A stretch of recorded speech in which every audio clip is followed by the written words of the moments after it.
For today's video, bago natin siya i-long ride, lagyan na natin siya ng mini driving light. So ito, dumating na yung aking in-order. Sa Shopee lang ito, Petcham. Itsura niya. Pang kanan yung switch. Ito yung balas niya, plastic. Pero okay na rin. Tapos 3 wires siya. Yung kanyang naman. Ito naman, yan, may fan siya sa loob. Hindi lang gaano kita, pero may fan yan. Tapos na-testing ko na rin siya sa battery. Tapos nito yung mga tornilyo at saka yung bracket. Itong relay, yan sa labas ko na lang binili yan. Bali dito kasi nilagyan ko muna siya nito, yung LED. Kaso parang naiinaan pa rin ako dyan eh. Ang gagawin ko dito na lang yung mini driving light. Aalisin ko na lang to para wala na yung automatic headlight on. Ito sinabay ko naman siya sa high beam nito. Ito pakita natin.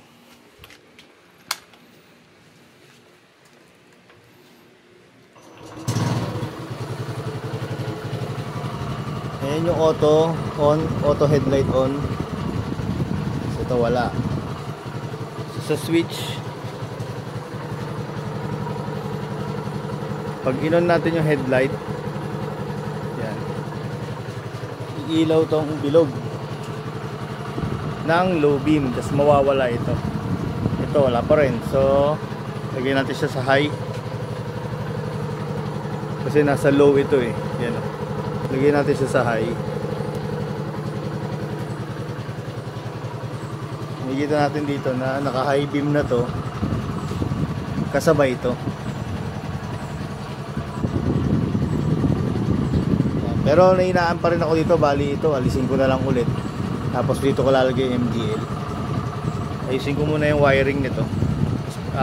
Try kong paliwanag kung paano ikakabit yan dito sa XL100 ng TBS.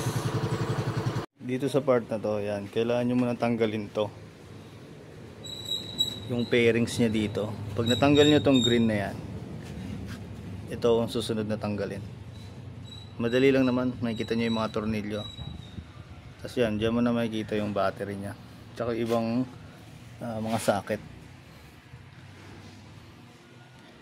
Dito na yung ibang mga socket. Tapos ito yung battery. Yan. Kasi dito tayo kukuha nung sa MDL. Dito natin itatap sa MDL, sa positive tsaka negative. Tapos dito natin siya padadaanin sa ilalim. Yan, tapos aangat siya dito para yung wire niya nandito sa gilid, o di kaya dun sa kabila siguro. Tingnan na lang natin kung paano, hanggang papunta dito sa may ulo. Dito ko kasi banda itatago yung dalawang relay ng MDL para hindi rin nababasa. Pagdudugtungin ko muna tong mga wire na to. Bali kasi ganito magbasa niyan. From battery, maglalagay ka ng fuse. Ang ilalagay kong fuse ay ito. Naka 15 ampere to.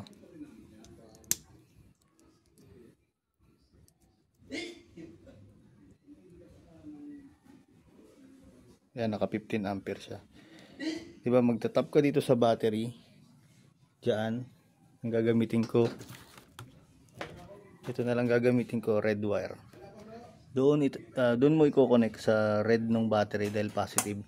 Ito gagamitin ko. Tapos syempre lalagyan ko siya ng fuse na 15 ampere. Ngayon yung kadugtong nun, dito siya dire-diretso sa number 30 dito sa baba. Yan. Pagdating dito sa itong buo na wire na, yung number 30 na yun, ito yun, itong yellow na may pula. Yan siya. Tapos itong left and right, bahala ka na, positive negative yan kung saan. Halimbawa gagawin ko, sige ganito na lang, gagawin ko from battery pupunta dito, from from battery positive, tapos yung from battery negative Itong kaliwa, dito ko na itatap sa kaliwa. Ibig sabihin, sa white na wire yan. Ito kasi yung isa. Ito yung socket ng isa. Para madaling intindihin. Yan. Ganyan siya. Okay. Dun ko itatap yung negative. Dito sa kaliwang ngipin. Sa white na wire. Ngayon, itong kanan, sa ignition switch. Kukuha ko ng positive dito sa mga, titignan ko kung makakakuha ko dito sa may susian dito banda.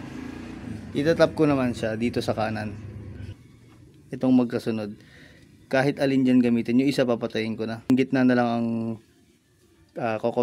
hindi magagamit. Itong gitna hindi magagamit. So ito sa taas yung papunta ng MDL na to. Bali ang setup nya ganito lang kasimple.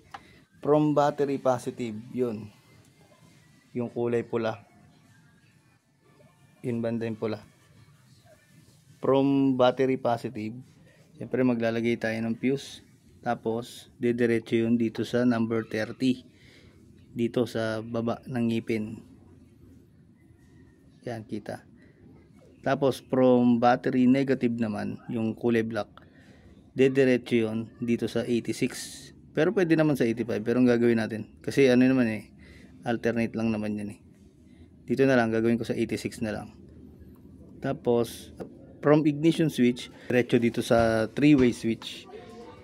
Yan, para kasi pag diniretso ko dito yung from susian, yung from ignition switch, pag diniretso ko siya dito, pag inon ko pa lang yung susi, mag-activate na to, iilaw na yung kulay green niya sa loob. Hindi kagaya pag dito ko muna diniretso, pag inon ko lang to, pag hinay and low ko lang siya, dun lang siya mag-activate. Kumbaga, pag inon ko yung susian at naka-off ito, hindi pa to mag-activate. Kasi pangit naman, pag on mo ng susian, naka-off itong switch niya, tapos naka-rekta dito. Kahit di mo ginagamit yung MDL, nag-activate to. So dapat from ignition switch ng motor, re-rekta muna sa sa common, sa zero nitong switch na 3-way. Tapos pag ginamit mo yung MDL, tsaka lang mag-activate tong ilaw nito. Kumbaga maririnig mo yun, mayroong tutunugin na tick, gaganon. Pag sinindi mo na to. Pero pag hindi mo pinadaan dito, pag inuna mo dito, naka-activate na to, ito naka-off pa rin. Tapos pag inon mo siya, parehas naman gagana yun. Kaso nga lang, pangit naman, pag from ignition switch ng motor, ito agad ang ma-activate kahit hindi ginagamit ang MDL. So dapat ito muna ang sasalo para pag ginamit mo yung MDL, tsaka lang mag-activate to. So pagsasama-samahin ko muna itong mga wire na to. So ito na, napag-connect ko na. Okay, review ulit tayo. Itong white wire, papunta yan doon sa negative ng battery. Itong ibaba, yung yellow na may red, papunta yan doon sa positive ng battery. Itong itim na wire, papunta yan sa switch ng MDL, yung 3-way switch. Tapos pupunta naman yun sa ignition switch ng motor. Ito, ignition switch ni TVS XL100. Tapos ito kasi parehas naman papunta sa load to, pero meron naman na to kasi 5 pin itong relay, meron yung mga 4 pin lang. Kaya ito okay lang na pinagsama ko na lang, tapos nilagyan ko na lang ng shrinkable tube. Ngayon itong dalawang red, tag-isa yan. Pero bago ang lahat, hanapan ko muna saan ko pupwesto dito yung MDL. Kasi kailangan nakapwesto niya siya para masukat ko yung wire na tatakbo mula dun sa positive negative. Papadaanin ko sa ilalim, papunta dito sa loob. So ito, nakita ko na yung paglalagyan ko nito. Dito na lang sa ilalim ng upuan. Ito yung negative ko. So dito siya. Tapos ito yung positive. Ito yung positive dito. Tapos magpapatakbo na lang ako ng wire papunta dito sa harap sa MDL. Tsaka sa ignition switch. Kasi mahirap itago dito sa loob Masikip na kasi dito. So dito na lang siya. Ito na yung papunta ng battery. Yan. Ito yung may 15 amp na fuse. Tapos dito mo yan, dito ko siya ito-tornilyo sa positive ng battery. Ito na yung negative, yung puting wire. Yan, nilagyan ko na siya nung sa tornilyuhan. So testing natin pag ganyan. Doon kasi siya sa loob eh. Diyan. So ito, negative tornilyo ko dito. So itong positive dito. Kaya sakto lang. May ako na ipipix to ng cable tie. Medyo nalito ako dito pala sa yung dalawang 85 pala na to. Itong dalawang block. Hindi pala siya magkasama. So napagsama ko siya. Kaya pala pagdating ko dito sa dulo, ito yung dulo niya. Ito tap siya sa isang high, isang low ng switch dito. Kaya pala pagdating dito, nagtataka ko ba't isa. Pinagsama ko pala. So ilasin ko yung isa nito. So testing na muna natin habang nakaganito yung ilaw niya. Ito yung switch. Yun, may low siya. Pero wala yung high. Yun na meron siyang low. Pero yung high wala. Medyo naligaw lang tayo. Konting konting hilot. Yun, so tapos ang ilang oras na ikabit ko rin. Pero hindi ko pa nililinis yan. Testing muna natin. Kanina kasi low lang, tapos pag hinahay ko wala. Yung pala, nalito ako dito. Hindi ko muna kasi tinrace saan yung common. Kala ko kasi black yung pinaka niya. Common. Yung pala blue. Tapos ito yung high and low, yung dalawa. Una ko kasing kinabit, ito yung common. Kaya wala yung high niya. Yung low lang. Ito meron na. Ito na yung pinaka galing sa ignition na to. Testing. Tapos ito na yung low. Ayan. Dilaw yung low niya. Yung high niya puti. Off, tas low, high. Yan. Medyo makalat siya ngayon, pero ayusin ko to. Ko pa siya ng shrinkable tube. Nilalagyan ko kasi nito. Kaya medyo matagal. Tsaka yung shrinkable tube. So linisin ko na muna, tapos testing tayo sa labas. Kasi sakto, gabi na, madilim na. Yan, medyo malapit ko na siyang matapos linisin. Dito okay na. Pinadaan ko dito sa ilalim yung mga wire. Iki-cable tie ko na lang yan. Malinis yan. Ito yung mga yan. Pero iki-cable tie ko pa to sa ilalim para maayos tignan. Puro nakaano yan, shrinkable tube. Testing ulit, testing. Para sure na wala ng back job. Yun yung low, high, low, high. Okay.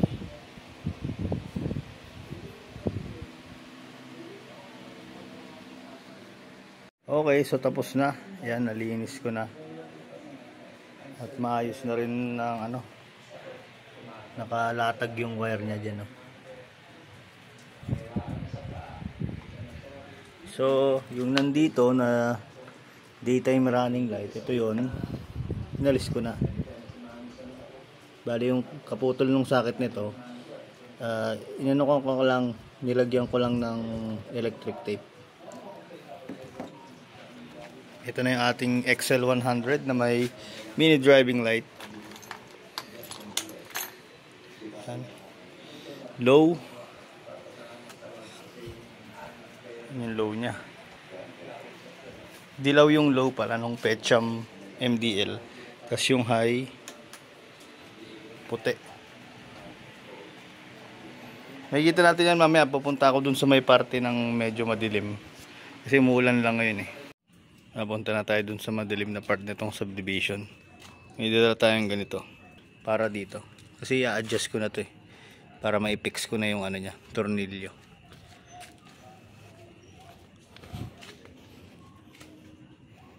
Yan. Ayusin ko lang yung niya. yung range niya dun sa pinakamadilim na parte ng lugar na to. Yan, nandito na tayo sa ano, sa part na to ng subdivision. Medyo madilim na dun. Pero pag ilawan natin siya ng ano, start ko muna. Tapos yung kanyang headlight, yun yung high. Dilim na dun, oh. Ito yung low ng headlight. Tapos off ko yung headlight. Ito yung MDL.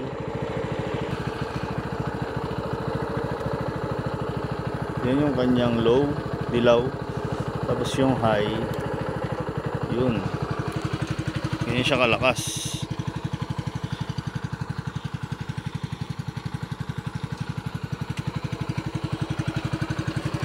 Pag low niya, tapos lalayo ako.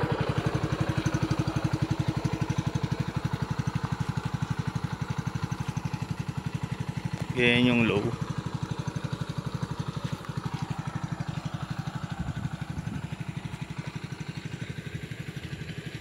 Layo na rin ang range nyo.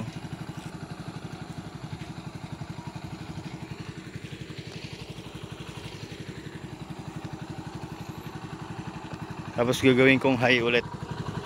High beam.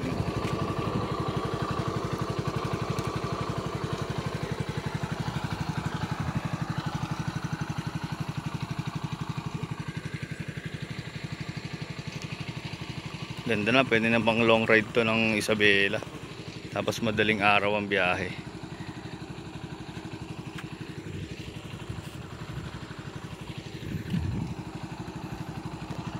Maganda yung high niya kasi puti, hindi siya masakit sa mata pag naka high beam. Hindi masakit sa mata ng mga kasalubong.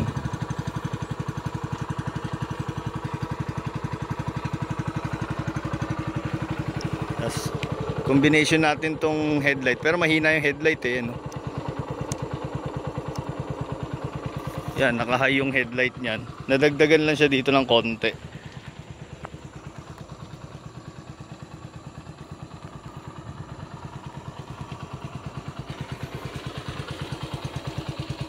Yun, nadagdagan lang siya ng ano, konting kulay orange. Pag in-off natin yung kanyang headlight, yan.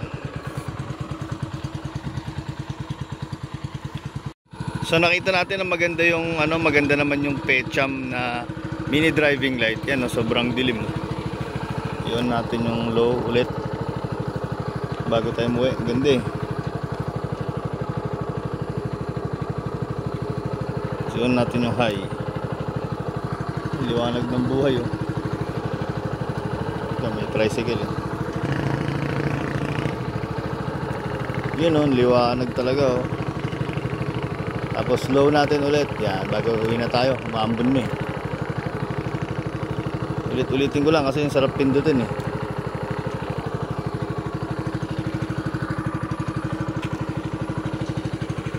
So yun lang for today's video. TVS XL100.